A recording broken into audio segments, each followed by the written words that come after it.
la la la la la la la. La la la la la la la la la la. We're gonna put some people back together, man. Come on. La la la la la. La la la la la la la. Ooh. Hey YouTube family, thank you for tuning into our channel. Love conquers all. I'm Buren. And I'm Dee Lee. Alright. Without further ado, let's get right into it. What we got today, baby girl? Well, today I'd like to talk about compromise. Compromising. Right. Ooh. Compromise. When it comes to compromising, who compromises the most? I think it's more or less the men. We compromise a lot when it comes to being a married man in a relationship. I don't think women compromise that much because for whatever reason they bitch, moan, complain about whatever they want, and because we being the man, we have to give in. And you think that's wrong? Boom. So what do you think? First and foremost, when you're in a marriage, right, it's two people coming as one, right? So with two people coming as one, right, remember, before you even come as one, it's always two different personalities and different characteristics. Of course there's two right? different personalities. So with that, when you guys actually do come as one, as God says, right? Genesis chapter 2, verse 24, right? You basically come as one. So I'm pretty sure you're like a bunch of stuff that you didn't want to give up and some stuff that I didn't want to give up. But at the same time, we love each other and we came as one. So we had to compromise. I had to compromise partying. You had to compromise smoking cigarettes because I wasn't going for it. We also had to compromise our finances together. When we was separate, we could spend whatever we wanted to spend, right? Hold on, I like it to party. I had to compromise with partying. Right. Okay. Well, You know, I'm just speaking frankly, briefly. I'm not trying to go into depth with the situation. But what I'm saying is, when you're in a marriage, there's a lot that you need to compromise with.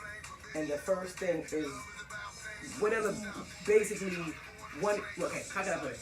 Basically, whatever you guys don't agree on. So our thing was partying. I was this big party thing going on all the time, and then when I met this guy here, I was still partying, but it wasn't as much. And then he started to complain about it. No. And I complained, what? No. And I was like, okay, I understand that you don't like me to party, or whatever the case may be. So I stopped partying. That's not how it happened. Oh.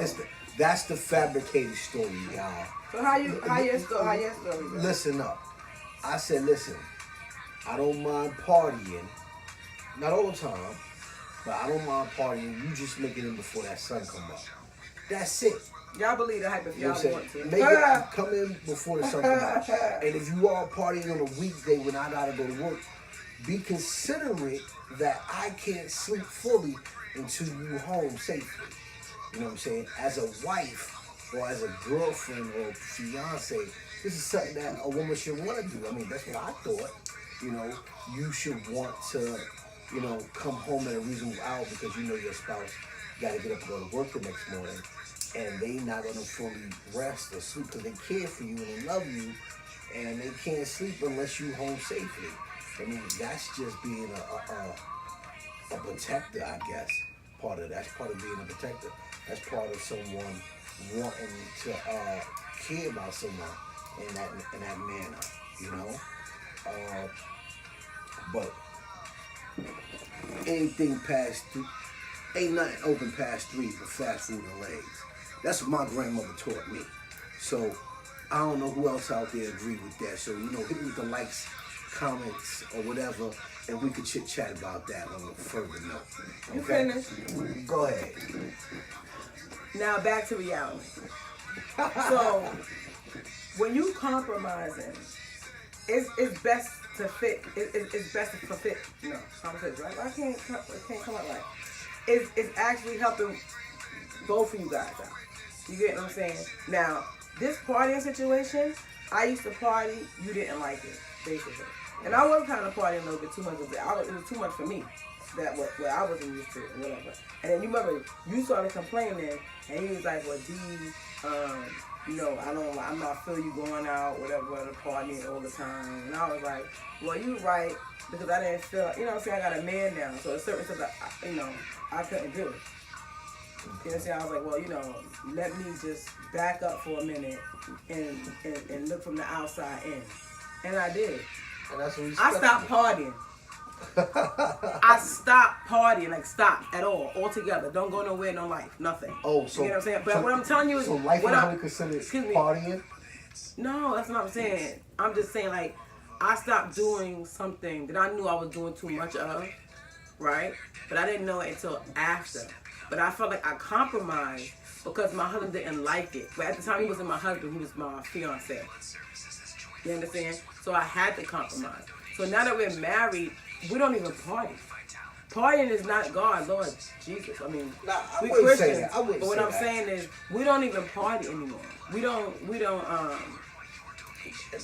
party with family. We don't go out like to the club. We don't drink. We don't do none of that stuff. I can't get this one to have one apple martini with me at the bar. We go out, we go to the dine-in movie theaters, right? And I'll be like, let's get a drink. She's like, hey, yeah, let's go get a drink. When it comes to order drinks, you know what she ordered? Water. So don't put that on me. I don't drink, I don't only order water. I say I order a virgin pina colada. There you go. I mean, you see, I compromise so much until look now I don't even I don't indulge. I don't indulge. And that is not almost so wrong. Indulge. Okay. Not to say that I forgot who I was or whatever, but it's about compromise. You get what I'm saying? And I don't mind because you want your relationship and your marriage to work based on your compromise. No, that's true. That is very true. Period. But let me tell you, you want to be comfortable within your compromising because you don't want to do something just because of the person either. Because then you resent that person. Yeah. So y'all come to a medium. You understand? And y'all discuss y'all concerns or whatever the case may be. Yeah. And then the compromise shall begin. There's always a point where you can reach where you can be like, you know what? I'm okay with that. Or I'm fine with this. When you calm down and don't let your emotions supersede your intelligence, there's always a spot you can come to and be like, you know what? I can deal with this if we can do it like this. Me, I'm not the party type. I'm not the social butterfly. She is. I'm more of a stay to my family and close friends. I keep my circle real tight. So I don't allow myself to get in the mix with too many people. I don't mind going to the lounges at all, but every time we get ready to go to the lounge, it's always like, you know what, I'm too tired or whatever, which we both be. We work, full jobs, 9 to 5s, you know what I'm saying? But on the flip side of that, compromising is definitely something that you need to learn. And not compromising where you lose and you get the short end of the stick, but compromising where it's something reasonable. Mm-hmm. You know what I'm saying? Because once you, like she said, once you feel like you're getting the short end of the stick, you want to start resenting the person you're with. And that's not healthy for any relationship to grow. Can I interject for a second? Go ahead. I compromise, not only with the prior situation, but I compromise with this dude. Like I'm just saying, I'm not racist. I'm just saying, he's like a black man in a white kid's body. No, that's not like that. No, it is honest. So he likes to go. What do you call it? He likes to go camping and walking trails and stuff like that. So I'm not a nature person. I'm from the city. I'm from Brooklyn. You get what I'm saying? And now we out here. I'm from Harlem. Okay, but yep. And we out here, whatever. And he wants to go to the woods. He wants to cross drawbridges and rope bridges and stuff like that. Stuff that be on TV. So we went to this big park called Amicalola Park, and it's in Georgia.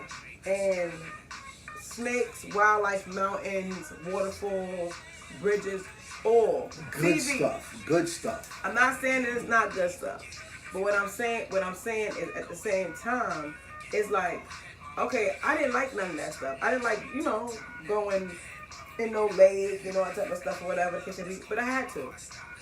And it was adventurous. It was fun. It was cool. Exactly. As long as I didn't see no snakes or stickers, I was good with it. But I compromised. I did something that he liked that I wasn't used to.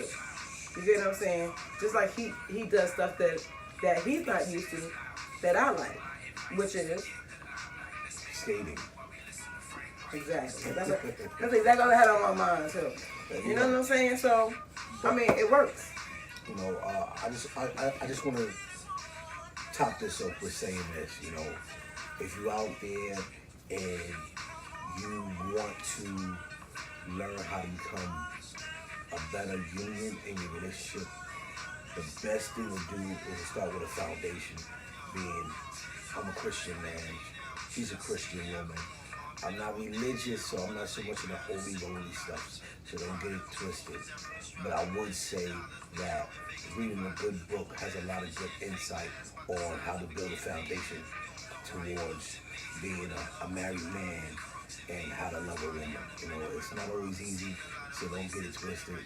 It is a work in progress, but the foundation is definitely where you need to be. On top of that, I would like to say that,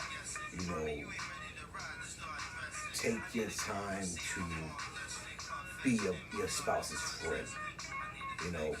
Sometimes it's hard for us to talk to each other as, husband and wife.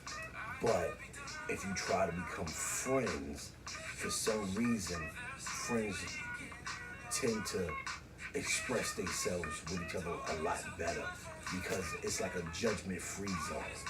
So, we're learning that, but that's just my insight on what you should be trying to do. Try to be your spouse's friend. I agree.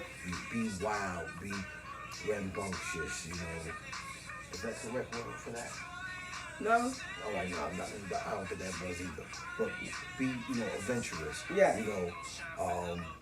Don't be judgmental. Be fun. I've seen a lot of couples do things like, we're not doing that. Swinger parties and everything. We're most definitely not doing that. But, be open-minded to doing any and everything. Depending on your mate. That's another compromise. Sexual behavior, sexual games, or whatever the case may be. We're going to definitely touch on that topic. Yeah, we really are. Just not today. But thank you for tuning in tonight. And she has a closing scripture for tonight's episode. And always remember to, say your prayers, pray with your spouse, and stay strong. Tonight's closing scripture would be Genesis chapter 2, verse 24, and it goes, "This is why a man leaves his father and mother and is united to his wife, and they become one flesh." Amen. One flesh. I agree with you. Compromise. God is your foundation. Good night. Good night, everyone. Thank you for tuning in to Love Conquers All.